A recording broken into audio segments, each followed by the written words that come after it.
Assalamualaikum warahmatullahi wabarakatuh. Alhamdulillah, salatu wassalamu ala rasulillah, amma ba'd. Kaum muslimin yang dirahmati Allah subhanahu wa ta'ala, ada sebuah video yang kami dapatkan kaum muslimin, di mana video ini adalah videonya Bahar Smith. Di dalam video ini Bahar Smith terlihat lagi-lagi marah-marah karena majelisnya, itu majelis apa nggak ngerti lah kaum muslimin. Kalau dibilang majelis ilmu harusnya yang dibahas ilmu, ya kan? Tapi kalau melihat majelis-majelisnya Bahar, ya majelis misuh-misuh kaum muslimin, ya. Di video ini kaum muslimin terlihat Bahar Smith marah-marah, misuh-misuh, lagi-lagi mengeluarkan perkataan-perkataan yang tidak beradab karena majelisnya itu tidak diizinkan atau tidak diberi izin oleh pemerintah setempat, ya. Dan ini kalau bisa memang diterapkan di setiap tempat, ya. Majelisnya Bahar ini kalau bisa ya jangan dikasih izin karena isinya provokasi kaum muslimin. Kalau kita melihat video yang ini juga isinya provokasi kaum muslimin. Ketika majelisnya ditolak, ya tidak diberikan izin oleh seorang lurah. Ini kalau kita lihat captionnya di Cianjur kaum muslimin. Tidak diberikan izin majelisnya oleh lurah Cianjur. Bahar Smith ini mengajak jamaahnya untuk menggeruduk lurah Cianjur tersebut kaum muslimin. Bahkan Bahar Smith marah-marah menyebut lurahnya itu lurah biadab kaum muslimin. Bahkan Bahar Smith ini sok-sokan katanya mau ganti lurahnya. Ini nggak ngaca, ya. Coba kita lihat videonya kaum muslimin. Jauh dari sini. Dekat. Kenapa dia pindah ke sini? Nggak dikasih izin. Siapa yang kasih izin? Lurah. Besok ganti lurah, saudara. Tuh kaum muslimin, ya. Bahar Smith tanya kepada jamaahnya, ya, kenapa tidak dikasih izin? Siapa yang nggak ngasih izin? Pak Lurah, besok ganti lurahnya katanya. Dia ini siapa kaum muslimin Bahar Smith ini? Kok sosokan mau ganti lurah? Dia itu siapa? Siapa Bahar Smith ini? Punya jabatan apa dia mau ganti lurah? Ya Allah.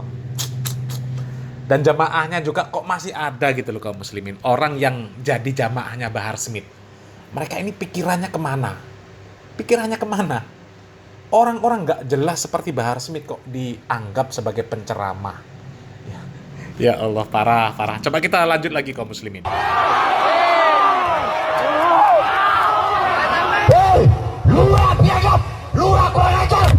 Giliran 17 Agustusan, acara konser, acara dangdut, kalian izinkan? Tuh kaum muslimin, mulutnya Bahar kaum muslimin. Kok sepertinya nggak ada majelis dari si Bahar ini kecuali di sana ada caci maki, sumpah serapah, perkataan-perkataan yang kasar dan kotor seperti itu kaum muslimin. Lurah biadab katanya. Dan kalau menyimak perkataan si Bahar, ya sebenarnya tujuannya mengkritik Pak Lurah tadi bener kaum muslimin, ya. Acara pengajian kok dilarang, ya kan? Tapi kok giliran acara dangdut diizinkan. Dangdut yang jelas-jelas isinya maksiat. Tapi Bahar Smith nggak sadar. Akhlak dia inilah yang membuat Islam ini citranya rusak. Yang membuat majelis taklim citranya buruk. Ya gara-gara mulutnya si Bahar itu nggak dijaga. Coba kalau si Bahar itu beradab, ya kan? Ceramahnya lembut, yang disampaikan ilmu. Kalaupun mengkritik pemerintah, kritik dengan sopan, dengan baik, dengan sopan santun.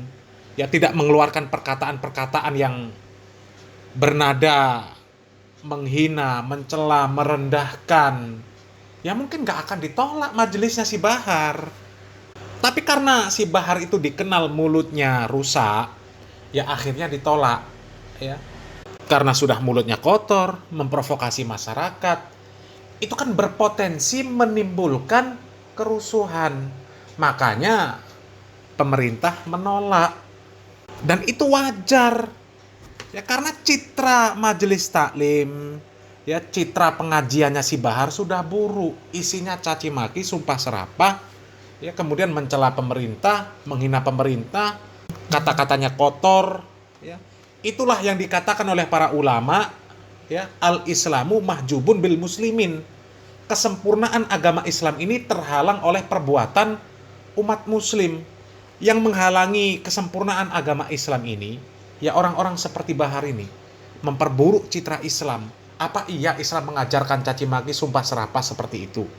Ya, coba kalau Bahar ini menyikapi penolakan itu dengan arif, mendatangi Pak Lurah baik-baik. Ada apa Pak Lurah? Ya kan? Kok pengajian ditolak? Sementara itu kami lihat acara dangdutan kok diizinkan. Ada apa ini? Kan seperti itu. Bukan malah langsung teriak-teriak, lurah biadab, besok ganti lurah. Innalillahi wa inna ilaihi raji'un. Bahar. Coba kita lanjut lagi videonya kaum muslimin. Apa perlu kita datengin malam ini lurahnya? Hah? Andaikan saya kasih komando malam ini, datengin lurahnya, ada nggak? Datang. Biadab, kurang ajar. Panitia dilempar-lempar dari lurah ke RT, RT ke lurah, tinggal kasih izin aja susah amat. Lurah biadab, kurang ajar. Presiden aja saya makan, apalagi cuma kau lurah.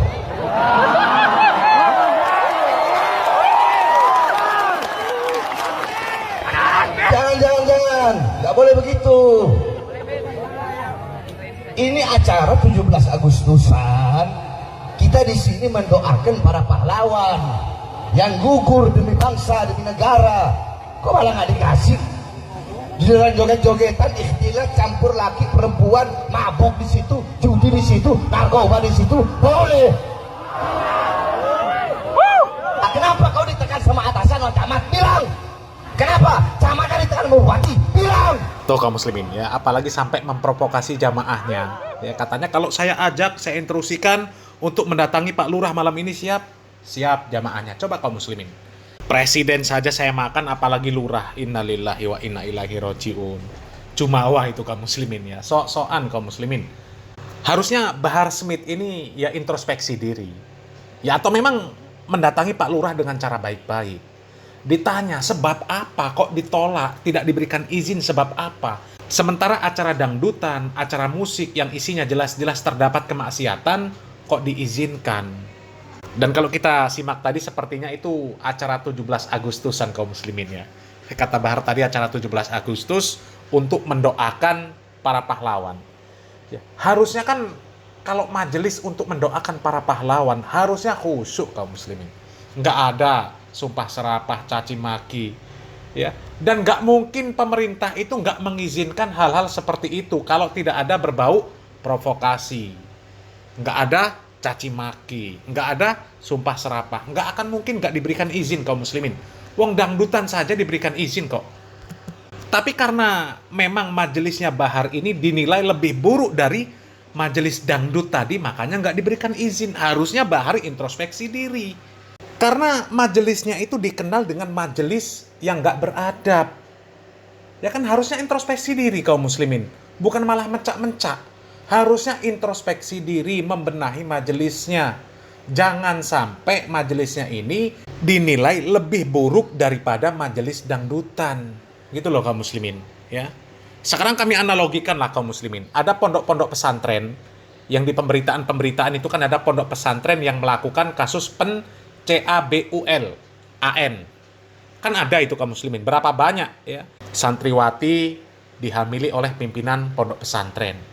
Berapa banyak coba, dengan modus yang macam-macam ya. Dan tidak sedikit pondok pesantren yang seperti itu kaum muslimin ya. Makanya kalau kemudian ada ketakutan pemerintah ketika ada perizinan pondok pesantren baru ya, sehingga pemerintah selektif, nanti disebutnya oh pemerintah mempersulit izin pondok pesantren. Ya, sebenarnya pemerintah tidak mempersulit izin pondok pesantren. Ya, tapi karena pondok pesantren ini track recordnya buruk, maka akhirnya apa? Pemerintah sangat berhati-hati untuk mengeluarkan perizinan pondok pesantren. Sementara perizinan tempat-tempat usaha, perizinan mall, ya, supermarket, kok mudah. Sementara pesantren kok dipersulit. Ya, karena pemerintah menilai tempat-tempat perusahaan, ya, mall, supermarket, itu tidak ada track recordnya yang buruk seperti pondok pesantren yang ada. Sehingga pemerintah tidak perlu selektif di dalam memberikan perizinan yang seperti itu. Ya sama persis dengan majelisnya Bahar tadi.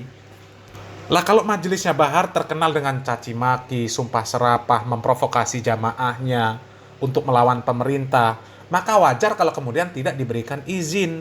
Sementara kalau acara dangdutan tidak ada hal-hal yang seperti itu, kaum muslimin. Dan karena memang pemerintah kita menganggap acara-acara dangdutan, ya terkhusus dangdutan ya, itu bukan maksiat. Bukan maksiat. Karena para kiai juga banyak yang dangdutan, kaum muslimin. Ya, ketika kiai punya hajatan, ngundang orkes dangdut, ngundang biduan. Kemudian ada juga Habib, yang katanya majelis sholawatan. Ya, nadanya juga dangdutan. Yang hadir juga laki-laki perempuan ikhtilat campur baur, jogetan gak jelas. Apa bedanya dengan acara dangdutan? Ya, akhirnya pemerintah menilai, oh ini hal yang sama. Dan tidak berpotensi bahaya, tidak ada provokasi. Sementara kalau Bahar Smith ini biasanya kalau ceramah isinya ya provokasi. Makanya wajar pemerintah tidak mengizinkan majelisnya Bahar tapi mengizinkan dangdutan. Ya, meskipun Bahar membawa nama Islam, tapi Islam ini ditutupi oleh akhlak buruknya si Bahar Smith. Sehingga pemerintah sendiri terkesan anti-Islam padahal bukan anti-Islam. Yang anti itu adalah dengan fitnah-fitnah, dengan cacian, provokasi yang dilontarkan oleh orang-orang seperti Bahar. Jadi seharusnya Bahar ini introspeksi diri, ya kenapa kok majelisnya tidak diizinkan, sementara majelis dangdut diizinkan. Memang kadang-kadang penyelenggara acara dangdut ini lebih beradab daripada Bahar Smith, ya. Orang yang mau mengadakan acara dangdutan, acara keramaian di 17 Agustus, ketika tidak diberikan izin, nggak ada yang teriak-teriak seperti Bahar, mengatakan lurahnya biadab, camatnya biadab. Nggak ada. Padahal mereka isinya bukan orang-orang yang dinilai sebagai orang yang ahli agama. Bukan ulama, bukan penceramah, bukan da'i, bukan pimpinan pesantren. Tapi kadang-kadang mereka lebih beradab daripada orang-orang yang disebut da'i, disebut penceramah, disebut pimpinan pondok pesantren, termasuk si Bahar. Ya. Kadang-kadang mulutnya si Bahar ini ya lebih buruk dari mulutnya orang-orang awam, bahkan mulutnya preman. Preman ketika ditertibkan oleh aparat, mereka nggak misuh-misuh, nggak mencak-mencak. Ketika ada perda yang melarang pengamen untuk di lampu-lampu merah, mereka nggak ada yang mencak-mencak, nggak ada yang marah-marah seperti si Bahar, menghujat pemerintah, nggak ada. Padahal yang mereka lakukan jelas-jelas salah. Lah giliran si Bahar, ketika majelisnya isinya sumpah serapah, caci maki, giliran tidak diberikan izin, malah tambah jadi caci makinya. Pak Lurah disebut biadab dan lain sebagainya. Ini apa? Dan dengan viralnya video ini kaum muslimin, kami mendukung Pak Lurah Cianjur. Ya. Bila perlu, Bahar ini diboikot di semua kelurahan di seluruh Indonesia. Ya, selama Bahar tidak berubah majelisnya, ya, mulutnya nggak dijaga, mulutnya nggak bisa berbicara yang lemah lembut, ya kalau bisa jangan diberikan izin di mana saja. Karena orang-orang seperti Bahar ini kaum muslimin, ini bahaya nih kaum muslimin. Ini mengajarkan pemahaman-pemahaman khawarij kepada jamaahnya kaum muslimin, mengajarkan untuk mendemo, untuk memberontak kepada pemerintah yang sah kaum muslimin. Lihat Pak Lurah, ya, jangankan Pak Lurah katanya, presiden saja saya makan. Ya Allah, ya mudah-mudahan segera diatasi lah orang-orang seperti ini kaum muslimin ya. Kita kasihan kepada jamaahnya Bahar Smith kaum muslimin. Ya mereka husnuzon, Bahar Smith cucu Nabi. Ya mereka berhusnuzon, Bahar Smith ada barokahnya. Mereka berharap menjadi jamaahnya Bahar Smith ini untuk mendapatkan barokah, mendapatkan syafaat dari Nabi Muhammad SAW, tapi ternyata mereka justru disesatkan oleh Bahar Smith kaum muslimin, dijauhkan dari tuntunan Nabi Muhammad SAW. Nabi Muhammad SAW diutus untuk menyempurnakan akhlak, untuk memperbaiki akhlak, akan tetapi ketika mengikuti si Bahar, justru akhlaknya malah tambah belangsak kaum muslimin ya. Selamat berpikir kaum muslimin ya. Salam waras, salam akal sehat, barakallahu fikum. Wassalamualaikum warahmatullahi wabarakatuh.